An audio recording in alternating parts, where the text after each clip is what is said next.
तो अस्सलाम वालेकुम दोस्तों, कैसे हैं आप सब। मैं हूं उमर और आप देख रहे हैं यूवी रिएक्शन। तो दोस्तों आज आपका फिर से एक रिएक्शन वाली वीडियो के साथ हाजिर हो गया है।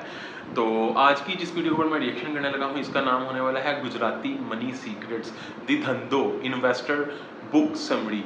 तो हिंदी में होने वाली है ये वीडियो और इसको लिया जा रहा है अंकुल सिंह की तरफ से। तो इस वीडियो को जाने से पहले अगर आपने अभी तक आपके इस भाई के चैनल को सब्सक्राइब नहीं किया तो सबसे पहले जो है मेरे चैनल को सब्सक्राइब कर लीजिएगा, ताकि मैं आप लोगों के लिए इस तरह की मज़े मज़े की वीडियोस बनाता रहा करूँ। तो इसमें बेसिकली आज हमें सीक्रेट्स बताया जाएगा गुजरातियों के बारे में कि उनके पास इतने ज़्यादा पैसे कैसे आए हैं। तो चलें, let's jump to the video और लेट्स स्टार्ट। दोस्तों आपको पता है कि इंडिया में गुजराती और मारवाड़ी लोगों की पॉपुलेशन सिर्फ 5% है, पर इस देश की 50% वेल्थ इन्हीं के पास है। आपको हर 5 में से 3 बिजनेसमैन गुजराती या मारवाड़ी ही मिलेंगे। और इंडिया तो छोड़ो, ये लोग विदेशों में भी बड़े बड़े बिजनेसेस चला रहे हैं। अब अमेरिका में ही देख लो, गुजरात की एक छोटी सी कम्युनिटी है पटेल्स। ये लोग अमेरिका में 1% से भी कम है, पर फिर भी वहाँ के 50% होटल्स के मालिक हैं ये। और मजेदार बात यह है कि इनमें से ज्यादातर लोगों को फॉरेन लैंग्वेज भी नहीं आती। तो फिर ऐसा क्या आता है इन्हें जो ये इतने सक्सेसफुल बन जाते हैं? जवाब है धंधो, यानी बिजनेस। बाकी लोगों से जब बिजनेस नहीं होता तो जॉब करते हैं, गुजराती इससे उल्टा करते हैं। उनसे जब जॉब नहीं होती तब बिजनेस करते हैं। इसीलिए आज की इस वीडियो में मैं आपको मोहनीश पेबराई की बुक द धंधो इन्वेस्टर से गुजराती और मारवाड़ी लोगों के कुछ ऐसे सीक्रेट्स बताने वाला हूँ जो आपके बहुत काम आ सकते हैं। शुरू करें, चलो। तो जैसे कि मैंने बताया कि अमेरिका में पटेल्स 50% मोटेल बिजनेस ओन करते हैं, बट ये हमेशा से ऐसा नहीं था। 1972 से पहले पटेल्स युगांडा में बिजनेस करते थे, पर बाद में वियतनाम वॉर के समय उन्हें वहां से मूव करना पड़ा और वो आ गए अमेरिका। अब ये उनके लिए बिल्कुल नया शहर था और उन्हें इंग्लिश भी नहीं बोलनी आती थी। तो ऐसे में व्हाइट कॉलर जॉब मिलना लेज के पैकेट में चिप्स मिलने जितना मुश्किल था। और अगर दूसरे काम देखें तो वहाँ पे कोरियन लोग ग्रोसरी बिजनेस में थे, चाइनीज लोग लॉन्ड्रीज रन करते थे, सिख और पाकिस्तानी लोग कैब ड्राइवर्स या रेंटल कार्स के काम करते थे। ऐसे में पटेल्स ने सोचा क्यों ना होटल के बिजनेस में घुसा जाए, क्योंकि वॉर की वजह से कोई बाहर तो निकल नहीं रहा, होटल्स वैसे ही लॉस में चल रहे हैं, तो ये बिल्कुल सही टाइम है होटल खरीदने का। और वैसे भी कुछ टाइम बाद जब सिचुएशन नॉर्मल हो जाएगी तो होटल का काम तो चलेगा ही। अब देखो, हम लोगों को बिजनेस में, स्टॉक मार्केट में हर जगह यही सुनने को मिलता है कि अगर हाई रिटर्न चाहिए तो हाई रिस्क लेना पड़ेगा। बट धंधो फ्रेमवर्क इस कॉन्सेप्ट को उल्टा कर देता है। ये कहता है रिटर्न तो हाई चाहिए पर रिस्क लो चाहिए। तो पटेल्स ने भी यही किया। उन्होंने देखा कि होटल के प्राइसेस बहुत गिरे हुए हैं और वो यही चीज तो चाहते थे, क्योंकि वो इस नए शहर में अपने बीवी बच्चों के साथ ऐसे ही घूम रहे थे। उनके पास ना तो रहने को कोई जगह थी और ना ही करने को कोई काम। इसीलिए जब उन्होंने देखा कि सिर्फ $5000 की डाउन पेमेंट पर उन्हें 20 रूम का मोटेल मिल रहा है, तो उन्होंने झट से पैसे अरेंज किए और फट से मोटेल खरीद लिया। अब गुजराती आदमी है तो अपना दिमाग तो लगाएगा ही। वही किया, उसने सारे वर्कर्स को काम से निकाल दिया और बीवी बच्चों से कहा उठाओ झाड़ू और शुरू हो जाओ। फिर होटल की सफाई से लेकर बेडशीट धोने तक सब काम फैमिली मेंबर्स ही करने लगे। अब तक उन्होंने ये फिगर आउट कर लिया था कि उनकी फैमिली को रहने के लिए 3-4 रूम इनफ है। इससे रेंट बचेगा और स्टाफ तो पहले ही भगा दिया तो उनकी सैलरी के पैसे भी बच जाएंगे। बचा छोटा मोटा मेंटेनेंस का काम, तो सोचा यहाँ क्यों पैसे बर्बाद करने, ये भी पटेल भाई खुद ही करने लगे। धीरे धीरे जब सिचुएशन नॉर्मल हुई तो वो लो प्राइस पर रूम प्रोवाइड करने लगे। इनके प्राइसेस इतने लो थे कि बाकी कॉम्पिटिटर्स मार्केट में कम्पीट नहीं कर पा रहे थे। और कैसे करेंगे कम्पीट, क्योंकि हद पार कंजूसी तो एक गुजराती ही कर सकता है। ऐसे उन्होंने एक लॉस मेकिंग बिजनेस को प्रॉफिटेबल बना दिया। फिर धीरे धीरे जब प्रॉफिट्स बढ़ने लगा तो उन्होंने हाई क्लास होटल्स भी खरीदने शुरू कर दिए। और ऐसे आज अमेरिका में पटेल्स 50% से ज्यादा होटल के मालिक है। तो चलो अब इस धंधो फ्रेमवर्क से हम कुछ धंधो रूल्स समझ लेते हैं। Rule number 1, invest in simple businesses. देखो, हमें पता है कि एग्जिस्टिंग बिजनेस बाय करने से बहुत फायदा हो सकता है, बट ओनली अगर हमें उसकी इंट्रिंसिक वैल्यू पता है तो। क्योंकि किसी भी बिजनेस की इंट्रिंसिक वैल्यू से ही हम ये पता लगा सकते हैं कि इस प्राइस पॉइंट पर यह बिजनेस फायदेमंद है भी या नहीं। अब सवाल ये उठता है कि इसे कैलकुलेट कैसे करते हैं। सिंपल है, आपके बिजनेस का मंथली कैश इनफ्लो और कैश आउटफ्लो कितना है, इसी के डिफरेंस से इंट्रिंसिक वैल्यू का पता चलता है। अब कैश इनफ्लो और आउटफ्लो सिर्फ सिंपल बिजनेस का ही प्रेडिक्ट किया जा सकता है। इसीलिए आपने देखा होगा कि पटेल्स ने भी मोटेल जैसा सिंपल बिजनेस मॉडल चुना। एक ऐसा मॉडल जो इजी टू अंडरस्टैंड था और रेवेन्यूज की लॉन्ग हिस्ट्री थी उनके पास। उन्होंने बस पुरानी सेल्स के बेस पर अंदाजा लगा लिया कि कम से कम इतनी सेल तो होगी ही। याद रखना, वो सिंपल बिजनेस में इन्वेस्ट करते हैं, स्टूपिड बिजनेस में नहीं। और सिंपल बिजनेस बहुत पावरफुल होते हैं। आइंस्टाइन भी कहते थे कि इंटेलिजेंस के 5 लेवल्स होते हैं: smart, intelligent, brilliant, genius and simple. उनके according simplicity highest level of intelligence है। तो धंधो फ्रेमवर्क भी सिंपल है और इसीलिए इसमें पावर है जो गुजराती और मारवाड़ी लोगों को इतना पावरफुल बनाता है। तो कहने का मतलब ये है कि सिंपल बिजनेस ही लॉन्ग टर्म में सर्वाइव करते हैं और प्रॉफिट निकाल के देते हैं। ऑथर तो इतना तक कहते हैं कि अगर आपको बिजनेस समझाने में एक पैराग्राफ से ज्यादा लिखना पड़ रहा है तो इसका मतलब आपके बिजनेस में कुछ फंडामेंटल प्रॉब्लम है। सेकेंड रूल है invest in business with durable moats. Moat यानी कैसल के आसपास की वो खाई जो किले को प्रोटेक्ट करती है।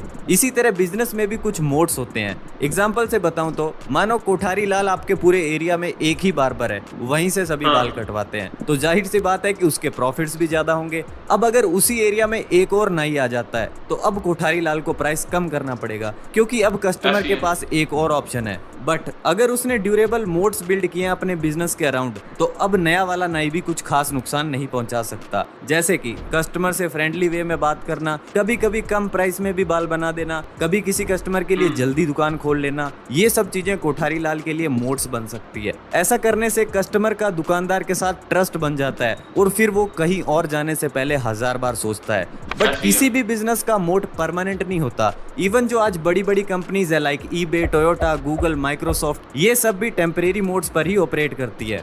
थर्ड रूल है फिक्सेट ऑन आर्बिट्राज। आर्बिट्राज यानी किसी चीज को कम पैसे में खरीद के ज्यादा में बेच देना और प्रॉफिट अपने पास रख लेना। अब इसकी भी बहुत सारी टाइप्स होती हैं बट मेनली हम 4 टाइप्स की बात करेंगे। Number 1, arbitrage of time. मानो आप आज अगर 5 लाख के कीमती जवाहरात या गोल्ड बिस्किट्स खरीदते हो और उन्हें 5 साल बाद सेल करते हो तो आपको मिलेगा मोटा प्रॉफिट क्योंकि तब तक प्राइस बढ़ चुका होगा। यानी कि जब हम टाइम को एक्सप्लॉइट करके प्रॉफिट अर्न करते हैं तो इसे कहते हैं आर्बिट्राज ऑफ टाइम। बहुत से ज्वेलर्स और खास करके मारवाड़ी लोग बहुत सारा गोल्ड खरीद के रख लेते हैं क्योंकि बाद में वैसे भी इसकी कीमत बढ़ने ही वाली है। इसके बाद सेकंड है आर्बिट्राज ऑफ प्लेस। मानो आपने कुछ डिजाइनर बैंगल्स राजस्थान से खरीदे और मुंबई में सेल कर दिया हाई प्रॉफिट पर। यानी जब हम 2 प्लेसेस के बीच के डिस्टेंस को एक्सप्लॉइट करके प्रॉफिट अर्न करते हैं तो इसे कहते हैं आर्बिट्राज ऑफ प्लेस। आपने देखा होगा बड़े बड़े ट्रेडर्स यही करते हैं। वो कपड़े और मशीनरी पंजाब से खरीदते हैं, डिजाइनर साड़ीज गुजरात से खरीदते हैं और टी कॉफी आसाम से खरीदते हैं और बाद में उन्हें अलग अलग स्टेट्स में सेल कर देते हैं। थर्ड है आर्बिट्राज ऑफ वैल्यू।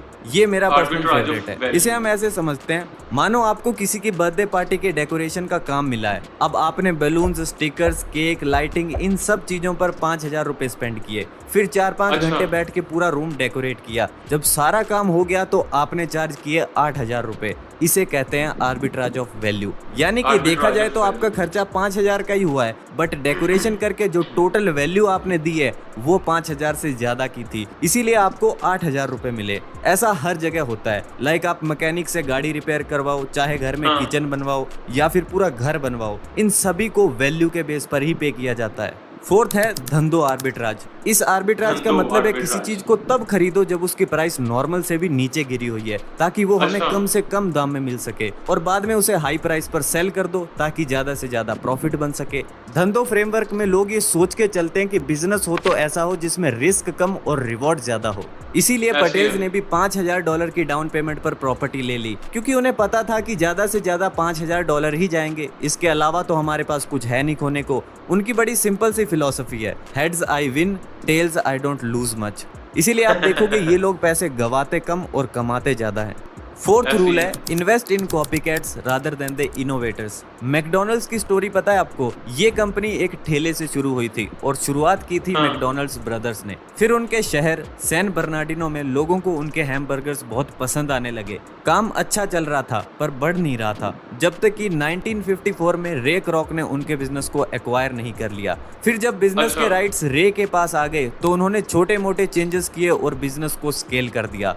याद रखना इनोवेटर्स मैकडॉनल्ड ब्रदर्स ही थे पर बिजनेस ग्रो किया रे क्रॉक ने, जिसकी वजह से ये एक वर्ल्ड फेमस फूड चेन बन पाई। तो कुछ ऐसा ही किया था पटेल्स ने जब वो मोटेल बिजनेस में घुसे थे। शुरू में कुछ पटेल्स आए और बाद में बाकियों ने सिंपली उनका आइडिया कॉपी कर लिया। गुजराती आदमी को वैसे भी इनोवेशन और टेक्निकल चीजें समझ नहीं आती, उसे एक ही चीज समझ आती है और वो है प्रॉफिट। स्कैम 1992 में आपने सुना होगा जब हर्षद मेहता कहते हैं कि लाला सबके सिलेबस में एक सब्जेक्ट कॉमन होता है, प्रॉफिट। और वो मेरा फेवरेट सब्जेक्ट है।